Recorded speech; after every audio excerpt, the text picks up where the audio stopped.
Hello friends, नमस्कार. मी आज चालली आहे रत्नेश्वरीला, जे की नांदेडपासून काही अवघ्या अंतरावरच आहे. निसर्गमय डोंगरावरती माता रत्नेश्वरीचं सुंदर असं मंदिर आहे. मी आता रत्नेश्वरीला नवसाला पावणारी देवी पण म्हणलं जातं. माता रत्नेश्वरीला नवरात्राच्या वेळेस इथे खूप गर्दी असते.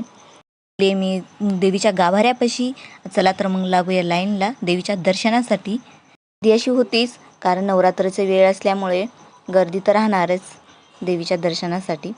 कुंड आहे. मान्यता आहे की इथल्या कुंडाच्या पाण्यामुळे आपले जे काही त्वचेचे रोग आहेत ते दूर होतात. फायनली 2 तासाच्या नंतर मला जे देवीचं दर्शन मिळालेलं आहे, तुम्ही बघू शकता.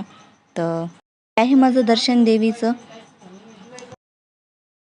पण नक्की या एक वेळेस इथे. हा राहिला देवीचा डोंगर, आणि डोंगरावरती सुंदर असं देवीचं मंदिर. खूपच छान वाटत होतं. निघाली आहे आता घराकडे. रस्त्यामध्ये दिसलं मला थोडं पाणी.